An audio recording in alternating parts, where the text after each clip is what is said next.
Welcome everybody to look at two versions of the Dr. Jekyll and Mr. Hyde story that Warner Brothers Archive Collection released, I think some point in last month. So the first one is from 1931, and it is directed by Ruben Mamoulian, who also did the really rather good The Song of Songs and The Mask of Zorro from 1940, that version.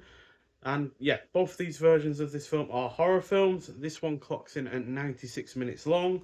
Stars the likes of Frederick March, who was in the excellent 7 Days in May, Hombre, The Desperate Hours, An Act of Murder, and The Bridges of Tockari, as well as Miriam Hopkins, who was in The Chase, and finally Rose Hobart, who was in the likes of The Soul of a Monster and The Cat Creeps. So Dr. Henry Jekyll believes that there are two distinct sides to men, a good and an evil side.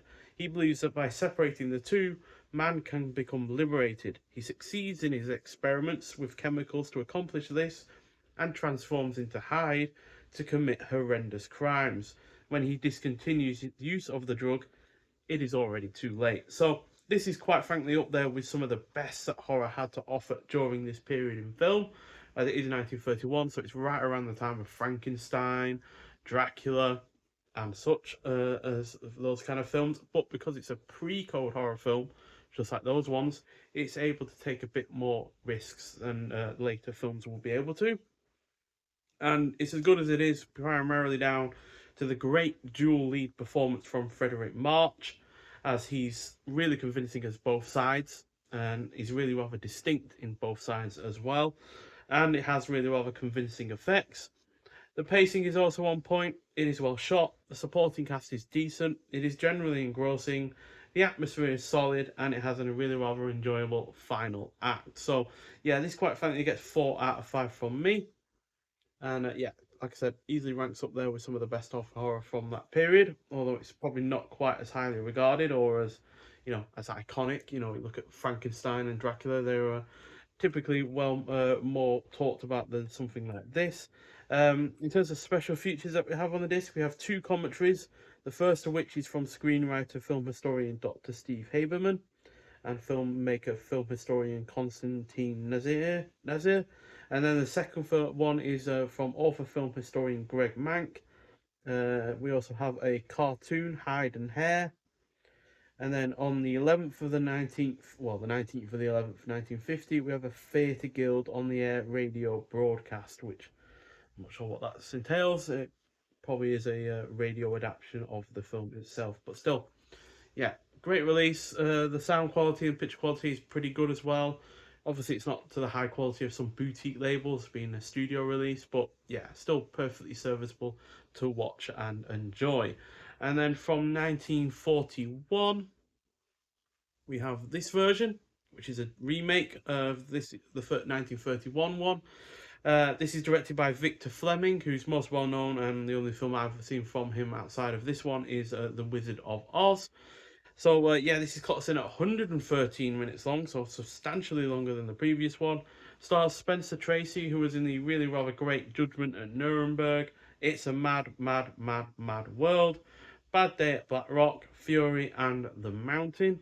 Also stars Ingrid Bergman, who was in the likes of Casablanca, Notorious, Gaslight, and Murder on the Orient Express, the 1974 version, as well as Lana Turner, who was in the 1948 version of The Three Musketeers, which is truly a great film, and The Postman Always Rings Twice. So Dr. Jekyll believes good and evil exist in everyone and creates a potion that allows his evil side, Mr. Hyde, to come to the fore. He faces horrible consequences when he lets his dark side run amok. So, yeah, obviously that's a direct kind of remake plot of the 1931 original.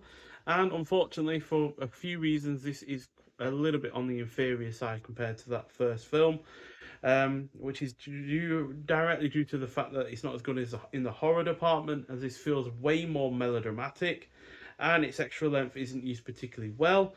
But that said, Spencer Tracy is great in the lead role, while it is generally engrossing. The supporting cast is also really good. I'd say the supporting cast in this is better than in the first film. Um, although the production is rather solid, the transformation scenes plus the look of Mr. Hyde are no way near as good as the first film. they're not distinct enough, quite frankly, in terms of the transformation between Jekyll and Hyde, um, which is a little bit annoying. And then it's just not convincing enough in the transformation scenes. The first transformation scene in the original film is way better than any of the transformation scenes in this remake, which is despite the fact that this actually has a higher budget. Um, that said, though, it is also well shot. It has effective characterization, and even though it is a little on the long side of things, it is still reasonably well paced.